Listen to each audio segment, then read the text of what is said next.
You're terrified of war, Iran, global tensions, nuclear threats, and you're clinging to the hope that it won't happen, that somehow everything will be fine, that war will be avoided. And that hope is creating more suffering because you're attached to a specific outcome you can't control, and every alarming headline threatens that outcome, triggering more fear. But Buddhism teaches something radical. The cause of your suffering isn't the threat of war, it's your clinging to peace, your attachment to a specific future. And when you release that attachment, something unexpected happens. The fear doesn't disappear, but it stops controlling you, and you find a peace that doesn't depend on external circumstances. This is the practice, and it's simpler than you think. I resisted this teaching for years. When someone told me the problem is your attachment to outcomes, I thought, that's spiritual bypassing. Of course I'm attached to peace. Of course I don't want war. That's not the problem. The problem is that war might happen. But I was wrong. The teaching isn't that you shouldn't care about outcomes. It's that you can't base your peace on outcomes you can't control. Because that's not peace, that's conditional relief. Real peace exists independently of circumstances, and Buddhism has practices for accessing it. Then I actually tried the practice. During a previous global crisis, I was consumed by fear, and I experimented with releasing my attachment to the outcome, not through bypassing, through acceptance, and something shifted. The fear was still there, but I wasn't drowning in it anymore. I could hold it without being destroyed by it, because I'd stopped demanding that reality be different than it is, and that created space, breathing room, a kind of peace I'd never accessed before. Here's what we're covering.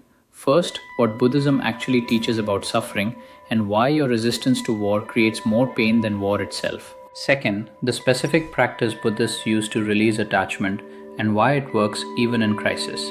And third, how to apply this practice to war anxiety so you can find peace that doesn't depend on war being avoided. Let's start with the core Buddhist teaching about suffering. The second noble truth says, the cause of suffering is craving and attachment. You suffer not because of what happens, but because you cling to what you want to happen and resist what you don't want to happen. You want peace, you don't want war. And that wanting and not wanting creates suffering, because you're fighting with reality, demanding it be different than it is. Now this doesn't mean war isn't terrible. It is. It doesn't mean you shouldn't prefer peace. You should. But your peace can't depend on getting what you prefer, because you can't control whether you get it. And if your peace requires war to be avoided, then you're not at peace now. You're in constant anxiety waiting to see if your requirement will be met. That's not peace. That's suffering. The Buddhist insight is this: you can prefer peace and be at peace even if war comes. These aren't contradictory. You can work toward peace, you can hope for peace, but you don't attach your internal state to whether peace happens. You release the outcome. You say, I will do what I can and I will be okay regardless of what happens. That's freedom. That's the peace that doesn't depend on circumstances. This is hard to accept. Your mind says, but if I stop clinging to peace, doesn't that mean I don't care? No. Releasing attachment isn't apathy, it's wisdom. You still care, you still act, you still prefer certain outcomes, but you're not making your well-being dependent on those outcomes. You're choosing peace as a practice, as a state you cultivate, regardless of what the external world does. Now, the practice Buddhism offers is called radical acceptance or non-resistance. You stop fighting with what is. You stop saying, this shouldn't be happening, war shouldn't be threatening, the world should be stable. These thoughts create suffering because they're arguing with reality, and reality doesn't negotiate. So you practice accepting what is, even when it's terrible. This doesn't mean you like it. It doesn't mean you approve of it. It means you stop resisting it. You say, war is threatening. That is what's happening right now. I don't like it. I will work to prevent it if I can. But I'm not going to torture myself by demanding reality be different than it is.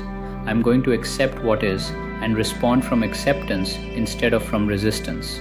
And here's what happens when you stop resisting.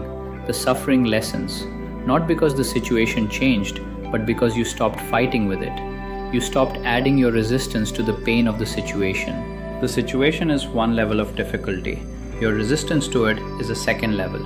And when you release that second level, you're left with just the first, which is more bearable. Not easy, but bearable. Here's how you actually practice this to stop war anxiety. Practice number 1. Acknowledge what is without resistance. Every time you notice fear about war arising, you practice this. War is threatening. That is true right now. I'm afraid. That is also true. And you just let those truths exist without fighting them. You don't say, I shouldn't be afraid. War shouldn't be threatening. You just acknowledge, this is what's happening. This is what I'm experiencing. And you breathe with it. You let it be what it is. This practice is subtle. You're not trying to change anything. You're just noticing without judgment.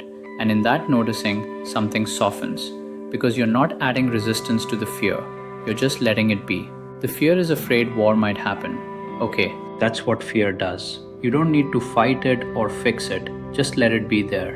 And as you practice this, the fear starts to settle. Not because you did anything to it, but because you stopped amplifying it with resistance. You practice this throughout the day. Every time anxiety arises, acknowledge, don't resist. War might happen, I'm scared. That's true right now. And you breathe. You stay present. You let reality be what it is. And you notice, when I stop fighting with what is, I have more energy, more presence, more capacity to actually respond instead of just react. Practice number 2. Release your attachment to specific outcomes through conscious surrender. This is the core practice. You identify what you're attached to. I'm attached to war being avoided. I'm attached to safety. I'm attached to stability. And you practice releasing that attachment, not through force, through surrender. You say, I cannot control whether war happens. I will do what I can to support peace, but I release my attachment to that outcome. I surrender the need to know how this ends. This practice feels scary because it feels like giving up hope, but it's not. It's giving up clinging. Hope says, I prefer peace and I'll work toward it. Clinging says, I need peace or I can't be okay. And that need creates suffering. Because you can't guarantee peace, so you practice releasing the need. You say, I prefer peace, but my peace doesn't depend on getting it. I will be okay either way. And you practice this repeatedly. Every time you notice yourself clinging, demanding that war be avoided, catastrophizing if it's not, you practice surrender. You say, I release my attachment to this outcome. I cannot control it. I surrender. And you feel the relief that comes when you stop trying to control what you can't control. It's not apathy, it's freedom. Practice number 3.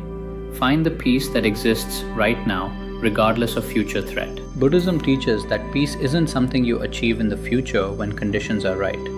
Peace is available now, in this moment, regardless of what's threatening in the future. So you practice finding it. You close your eyes, you feel your breath. You notice, right now, in this moment, I am breathing. I am alive. I am okay. The war threat exists in my mind as a potential future, but right now, this moment, I am safe. And you rest in that, in the peace of this moment. Not because the future is guaranteed to be okay, but because this moment is all you actually have. The future threat is imagined. This moment is real. And in this moment, there is breath, there is awareness, there is life, and that's enough. You don't need the future to be a certain way to be at peace right now. You just need to be present to what's actually here. You practice this multiple times a day, especially when fear arises. You come back to now, to breath, to presence, to the peace that exists independently of circumstances. And over time, this becomes your refuge, your anchor, the place you return to when fear tries to pull you into an imagined catastrophic future. Here's what I want you to understand. Buddhism doesn't teach you to not care about war. It teaches you to stop making your peace dependent on war being avoided, because that's not a sustainable peace. That's conditional relief that depends on circumstances you can't control. Real peace exists now, in this moment, accessible through releasing attachment and accepting what is.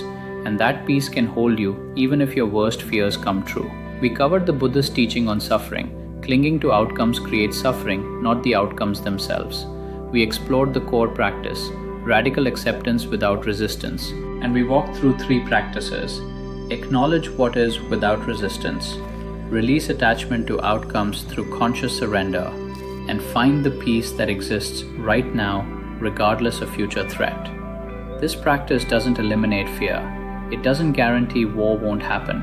It doesn't bypass the pain of living in uncertain times, but it gives you access to peace that doesn't depend on circumstances. And that's the only real peace there is. Everything else is just hoping external reality cooperates with your preferences. And that's not peace, that's anxiety masked as hope. So here's your practice for today. Right now, notice what you're clinging to, probably war being avoided. And practice.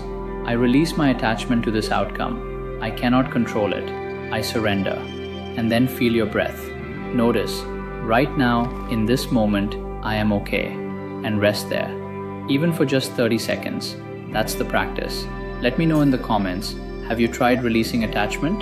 Does it feel like freedom or like giving up? Sometimes this practice is confusing at first. Welcome to peace that doesn't depend on circumstances. This is where Buddhism leads.